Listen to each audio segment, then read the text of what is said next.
Bonjour et bienvenue dans mon atelier. L'éclectisme est l'une des particularités du XIXe siècle. Il s'agit de la reprise du langage formal de courants artistiques passés.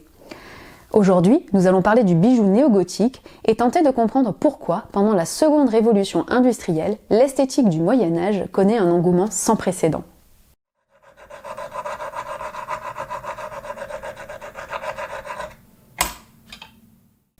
« 1802. Chateaubriand publie Le génie du christianisme, livre écrit dans les années 1795-1799, alors qu'il était en exil en Angleterre. Si aujourd'hui nous connaissons principalement Chateaubriand pour ses mémoires d'outre-tombe, ce n'est pas le cas au début du XIXe siècle, qui est très marqué par la publication du génie. C'est un texte à l'influence considérable, à tel point qu'en 1875, lorsqu'Aimé Millet sculpte Chateaubriand, il est accoudé sur le manuscrit du génie et non ses mémoires.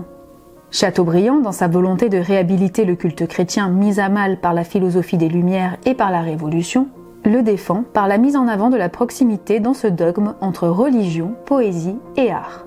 Cet acte fort de la part de Chateaubriand nous intéresse tout particulièrement, car en revalorisant le christianisme sous cet angle, il met en avant l'art architectural, sculptural et pictural présent dans les lieux de culte.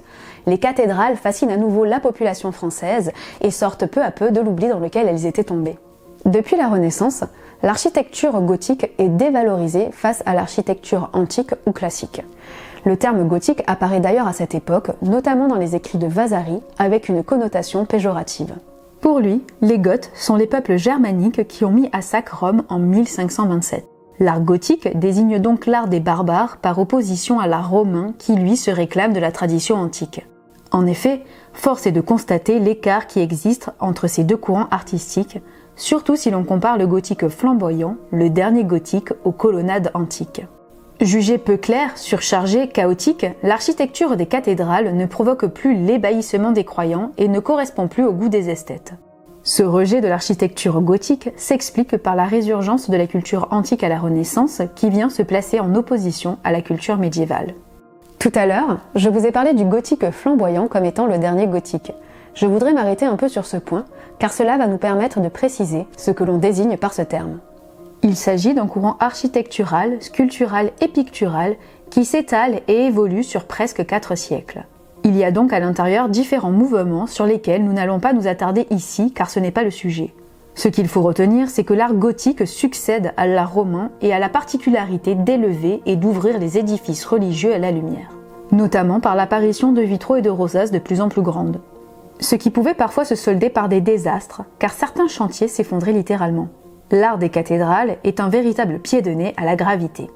Pour en revenir au XIXe siècle, le gothique va alors incarner une sorte de génie français, de faire-valoir national, alors que le nationalisme tel que nous le connaissons est en train de naître. D'ailleurs, l'une des grandes questions du XIXe est de savoir si ce courant artistique est d'origine française ou allemande. Ce n'est qu'à la fin du siècle que la question est tranchée.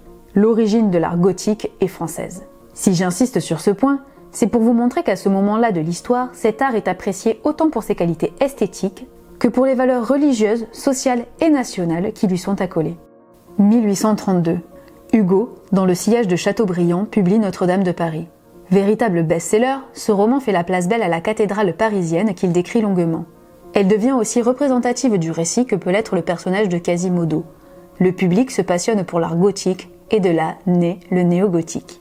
C'est une reprise de l'esthétique gothique. Et j'insiste bien sur reprise esthétique. C'est important car cela déplace l'enjeu du courant artistique. Au XIIe siècle, la production gothique et notamment l'architecture avait un programme, montrer aux croyants la magnificence de Dieu à travers la construction d'édifices à son image.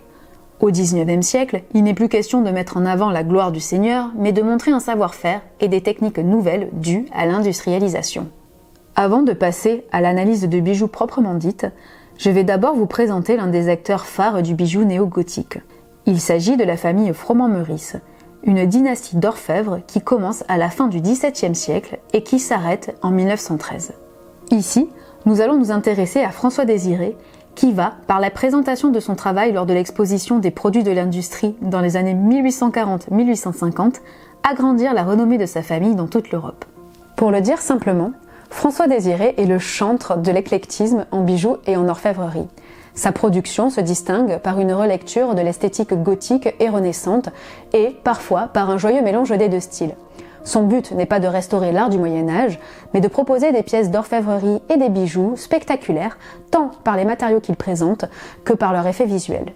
En effet, si l'on compare un fermail du Moyen-Âge et une broche de Froment-Meurice, on note immédiatement que ces deux bijoux sont extrêmement différents. Tout d'abord, le fermail, même s'il a une forme qui tend vers le végétal, reste du côté de l'abstraction géométrique, alors que la pièce de Froment-Meurice montre une scène d'amour courtois représentée en sculpture. Je n'irai pas jusqu'à dire qu'il n'y avait pas de figuration dans le bijou du Moyen-Âge, comme le montre ce pendentif orné d'un cygne, mais la manière dont cette dernière est exécutée est très différente. Le pendentif cygne est réalisé en émail chanlevé et donne donc à voir une image en 2 dimensions, alors que Froment-Meurice représente ses personnages en rond de bosse. Cet aspect sculptural du bijou est développé plus tard durant la Renaissance. Froment-Meurice et les autres artisans de cette époque n'hésitent pas à mélanger les styles dans une recherche esthétique qui a pour but de correspondre au goût de leurs contemporains. Autre point, le décor derrière les personnages se compose d'arcs brisés typiques de l'architecture gothique. Or, au Moyen-Âge, le bijou ne reprend pas l'esthétique des cathédrales. C'est une des spécificités du bijou néo-gothique. Si l'on regarde de plus près un autre bijou, la bague dite de Maurice Sully, il est très clair que les motifs employés se rapprochent plus de ceux présents dans les enluminures que de ceux présents dans l'architecture ou la statuaire. Pour conclure sur cette analyse du pendentif de Froment-Meurice, il n'est pas anodin qu'il donne à voir une scène d'amour courtois. Le néo-gothisme prend ses sources dans le romantisme. Or, quoi de plus romantique que l'amour inconsolable d'un troubadour pour la femme de son seigneur? En effet, ce thème de l'amour passionnel, presque impossible, traverse la littérature romantique. Je pense ici notamment au roman de Stendhal, Le Rouge et le Noir, et à Madame de Rênal, qui aimera tant Julien Sorel qu'elle ne lui survivra pas, ou encore à Quasimodo et son amour pour Esmeralda dans Notre-Dame de Paris. Le dernier point dont je voulais vous parler est l'apparition au XIXe siècle de ce que Walter Benjamin appelle la reproductibilité technique. Cela veut dire que les techniques de l'époque permettent de reproduire rapidement et à l'identique des motifs. L'application de cette notion de reproductibilité dans le bijou est nouvelle par rapport au Moyen-Âge. En effet, la production sérielle existait au XIIe siècle. La construction des cathédrales demandait l'exécution et la reproduction de motifs identiques dans la pierre. Mais nous n'avons pas de preuve que cela se faisait dans le bijou ou l'orfèvrerie. Si certaines formes ou scénettes sont récurrentes, elles sont toujours envisagées dans des pièces uniques.